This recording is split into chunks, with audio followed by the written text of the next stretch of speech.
Confused Wanderer, and I'm Todd Roderick.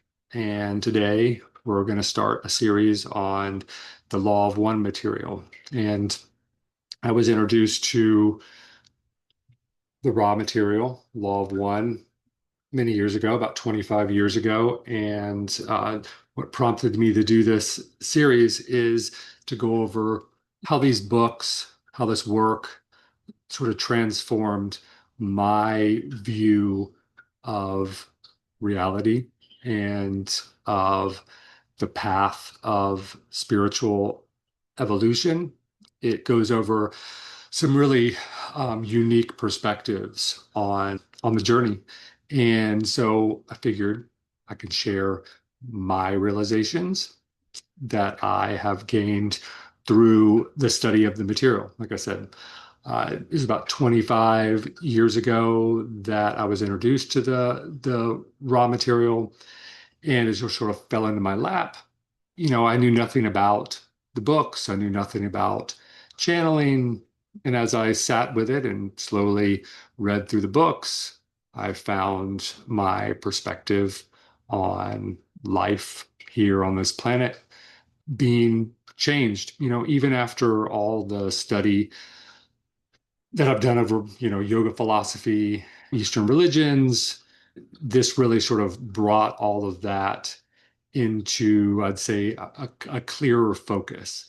Before we get too far, I want to explain what the raw material is all about. As a disclaimer, I normally, don't really get into channeling material. I feel like there is a lot of that out there that isn't legit. What I feel like makes this work unique was or is uh, the background of the main channeler, which is Don Elkins. And go too deep into the background because I don't really want to focus on that. I really want to focus on the message, the deeper message that has, really affected me and my life and my perspective. If you want to understand all of the background that brought the raw channeling about, I would recommend going to their website, which is LL Research, and I'll put that down below in the description. And also, I'd recommend buying the books. There's 5 different books in the series, and sort of delving in to their work on your own. So I'm just going to focus on what I feel like impacted me the most. So before we go any further, let me first explain who Ra is. So Ra is an entity that this group of people started to channel, and Ra tells them that they're from what they call sixth density. So sixth density, we're in third density here on this planet right now in these bodies. So our whole planet is in third density. And third density is an experience where we have what Ra calls a veil over our consciousness. So in a sense, we're blind to the deeper spiritual realities. And that's an important experience for us to have. And I don't want to go too far because eventually I'm going to go into all of the densities and what they entail, how an entity or a soul moves through each of the densities: first, second, third, fourth, fifth, and then finally sixth density, where Ra is coming from. Ra has a much broader, more refined perspective than we have. And so Ra is offering us a clearer perspective of where we are in our spiritual evolution here on this planet. And also, Ra gives us an understanding of all the different densities as best that they can explain for our limited perspective. Hopefully that's clear to you. Going back. So Ra is the entity that they're channeling. They don't have what they call the veil over their consciousness. So say they see reality, basically for what it is. You look at Ra in the perspective of, let's say, Hindu or yoga philosophy. I think Ra would be considered like an avatar, like a spiritual being that's come here to offer us spiritual teachings from a much higher perspective. And so I feel like that one thing that really impacted me the most at the beginning was to understand the different phases of evolution and what Ra calls the densities, of evolution that a spirit, a soul will go through.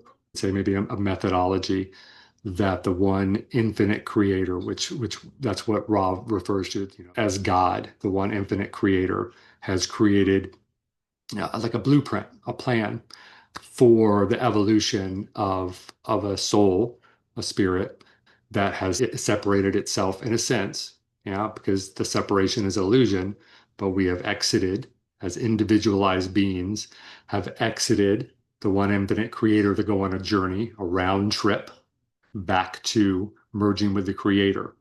And there's a set, in a way, a set plan that's been laid out for that individualized soul to go through on that round trip. And they call that the different densities. First density, second density, third density, which we're in right now, and then fourth, fifth, sixth, and think that Ra has a hard time explaining anything past sixth, because I think as you progress along the path, I think it gets a little bit more obscure and harder to explain to a third density being like ourselves. So at the beginning, I want to go into explain the first density. And actually, I want to back up just a little bit because I think it's important to understand that, each planet is its own entity. Yeah, so that planet, we'll say that planet is born. We don't necessarily know how that planet is born, or even really to say it's hard to understand that, there is no time. And so all of this happens simultaneously. But for ease of explaining this, we're going to talk in the terms of what we can easily understand, and that is time existing. Because Ra says there is no time. But for us now to understand these concepts, we have to understand it in a way that we experience, and we experience time here. So say a planet is born, and that planet is an entity. And that when that planet is born, it comes up with the blueprint, how it sees the beings that live on that planet are going to evolve through the densities. So that plan is they've already had that plan intact. How first, second, third, fourth is going to manifest and play out on the planet. Hopefully, I've explained that well. Planet is first born, and the first density starts. Brought to you by Fusion Body Studio. If you're watching this show today, you're obviously into spirituality. But if you're not exercising, you're not on the right path, because spirituality starts in the body. Fusion Body Studio is female owned and operated. And at Fusion Body Studio, they take all the traditional teachings of the East and merge it into modern day exercises. Right now, Fusion Body Studio is running a special. If you use promo code AYA20, you'll get 20% off your first 6 months at Fusion Body Studio. With tuition already cheap, this is a deal you can't pass up. All information is in the description box below.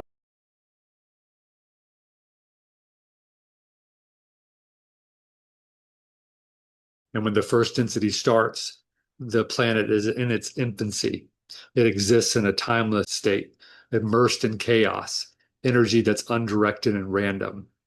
Yet through the co-creators' patterns. And when I say co-creators, I mean the planet itself. The planet is considered a co-creator. So through its patterns, light comes to form darkness, and it constructs a very specific type of experience for the beings that are on the planet. In this first density, you encounter the elemental forces: fire, air, earth, and water. The air and fire, in their chaotic dance, you could say, begin illuminating and forming the formless. So, in this timeless state, earth and water remain unformed, but as the active principles of fire and air blow and burn, water learns to become the sea, a lake, a river, and eventually, it offers the opportunity for viable life. So Earth too learns to be shaped, creating a foundation for life to thrive. As vibratory energies move, they stimulate inert chemicals, substances to combine, and that starts to enable the function of growth. This is basically the first density, the density of consciousness, where awareness actually begins. Consciousness here is initially without movement and is a random thing, but mineral and water life on the planet learn the awareness of being from the lessons of fire and wind. So within the simplest, form of what they call the mind body complex. So the earth and the water, it hasn't gotten the soul part yet. It's just the mind and the body. The Ra calls it the mind body complex. So that exists in the first density. It's animated by the spark of the one infinite creator, but it's in its simplest form as a being. On Earth, the first density, approximately spanned about 2 billion years. So it's a very slow process, slowly unfolding as these beings grow in experience through the friction that happens with the wind and the fire, and eventually forming storms and earthquakes and landslides and floods. All of that is the entities gaining their experience. Something else is important to understand is the first density strives towards the lessons of second density, where awareness includes growth rather than disillusion or random change. In second density, the mind body complex discovers the growing and turning towards the light, awakening what you could call the spirit complex. But in first density, it's just the mind body complex. But eventually, as enough experience is gained, the entities start to strive towards light and growth. And that's the beginning of second density. And so this intensifies the evolution towards the one infinite creator. All right, so hopefully I explained that well. I mean, it's pretty complex. The raw material is pretty far out there. It's a very unique perspective if you've never come across this kind of material before. But for me, once I started to read through it and digest it and contemplate it and look out into, especially when thinking about first density, looking into nature and seeing how and imagining how a planet could be this barren landscape, and how through maybe asteroids collisions with the planet or volcanoes erupting on the planet, that it started out as stillness, just a planet floating out there in the darkness with ice and mineral, and eventually over many years how influences either from underneath the ground or coming from the sky could start to stir things up on that planet. And through that stirring up, action happens. And through that action, it starts to create chaos, or how could we say it? Chaos or friction on the surface. And so the earth starts to move, heat comes in, maybe through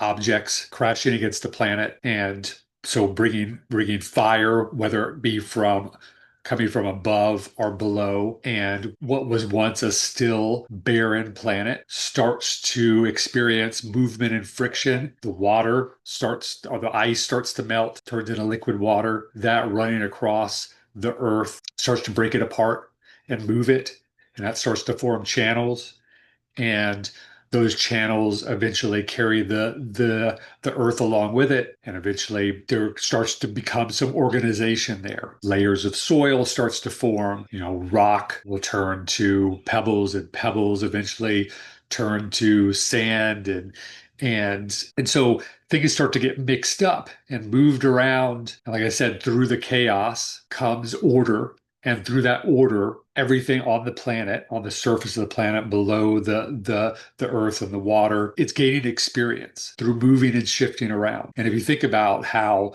the earth and the water are actually entities, you could see how through the friction and through the order created through that friction, how you could say that that's experience being gained by those entities. And after millions and billions of years of all that friction and that organization, out of that experience comes the end of first density. And the mark of the end of first density would be when there is enough order created and enough experience created, it creates the environment for organisms, simple organisms to grow. And as those organisms start to grow and they start to multiply and they start to get a little bit more complex and they start to gain even more experience. And then through that experience, it starts to push them into the next level of evolution into second density. That concludes my first episode on the raw material covering the first density. Thank you for joining me. Please like, share, and subscribe. That helps support this channel and bring more attention to it.